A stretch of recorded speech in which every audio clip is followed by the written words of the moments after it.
resources, our water, our country. Never.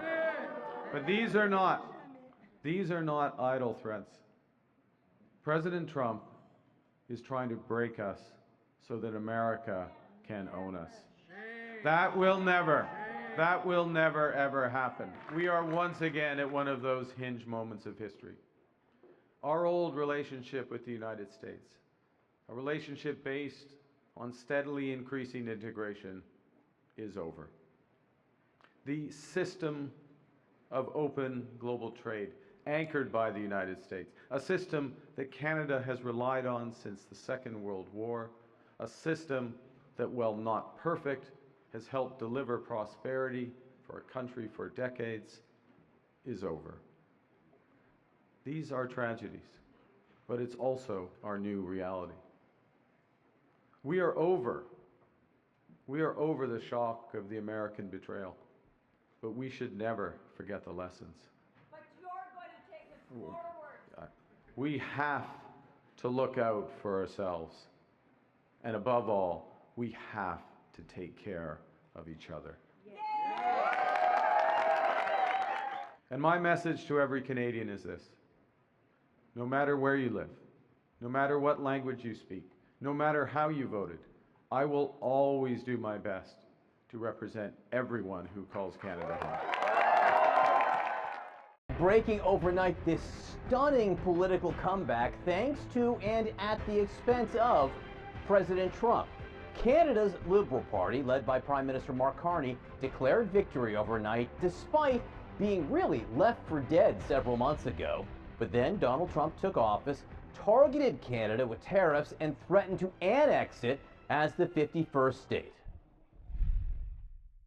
America wants our land, our resources, our water, our country. Never. But these are not idle threats. President Trump is trying to break us so that America can own us. That will never ever happen. That was the main campaign issue, and this is what Donald Trump has said about Canada over the last several months. And we can't let them take advantage of the U.S. What I'd like to see, Canada become our 51st state. Canada only works as a state. It doesn't. We don't need anything they have.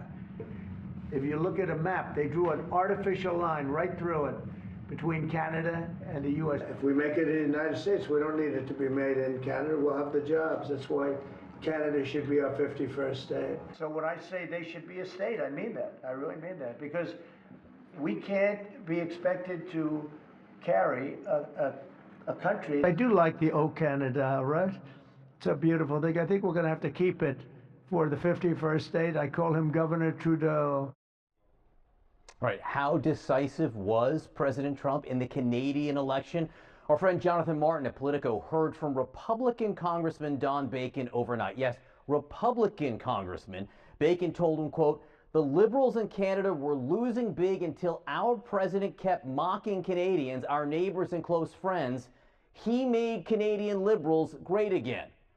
Let's get right to CNN's Paula Newton in Ottawa for this really election stunner. 4 months ago, no one would have predicted this. And good morning, John. In fact, Donald Trump's first 100 days consequential here in Canada.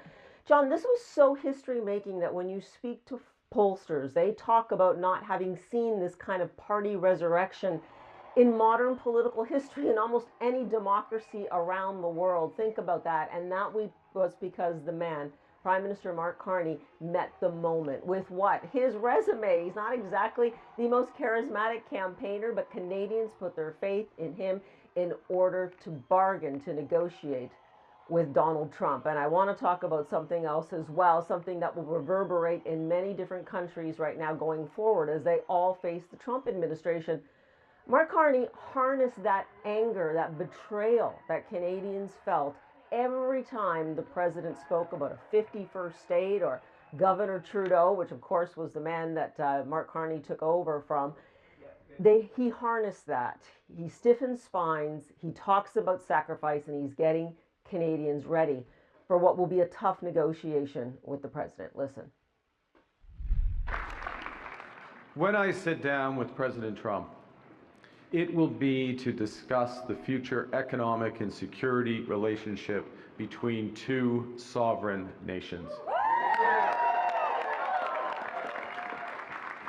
And it will be with our full knowledge that we have many, many other options than the United States to build prosperity for all Canadians. Mark Carney calling this a hinge moment, right? That pivot, which he intends to execute now that he is Prime Minister. John, I want to make clear this was a close election in terms of the popular vote. Canada really splitting between the Liberals of Mark Carney and the Conservatives of Pierre Poilievre. That man did not manage to even win his seat just outside here in Ottawa. Some people called him too Trumpian, but he too is at historic highs in the popular vote. What does all that mean? It means Canada itself, stop me when this sounds familiar, is really leaning on two-party politics. They want strong leaders to face the kind of threat that is coming from the White House. And right now, Mark Carney says he is getting ready for negotiations, using the word, again, John, of sacrifice, preparing Canadians for what's to come. John? Really could have ripple effects all around the world in terms of what Donald Trump is trying to do. Pauline, great to see you this morning. Thank you very much. So let's get more on the Canadian election now from Professor Michael Keating, Emeritus Professor of Politics at the University of Aberdeen and Honorary Professor at the University of Edinburgh. Appreciate you joining us. So Canada's Liberal Party is projected to win the federal election led by Mark Carney in a stunning political comeback. Votes are still being counted, but how do you expect this to land in the end? It's not clear whether Carney will get an absolute majority, but he will certainly form the next government because he's the biggest party. They're ahead in the popular vote. If he doesn't get a majority, he'll have to seek support from the smaller parties, most likely the New Democratic Party, which is a centre-left party, which has been doing very badly, but they may pick up half a dozen seats, and that might be critical to forming the next government. Now, in his victory speech, Carney asked, and I'm quoting here, "Who's ready to stand up for Canada with me?" How much of this Liberal Party win was due to the Trump factor, with Donald Trump's trade war with Canada and, of course, his constant threats to make the country the 51st US state? Oh, a great deal. Canadians are very proud of their independence.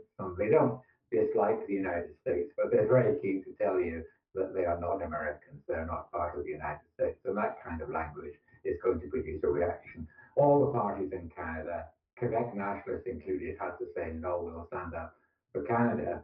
But Carney was the most effective in doing that because the Conservative leader, Pierre Poilievre, had been seen as having some affinities with Trump and quite close to Trump. So Carney was the one who was in a better position to speak in defense of Canada. It should be said, however, the Conservative vote also went up. Both parties went up.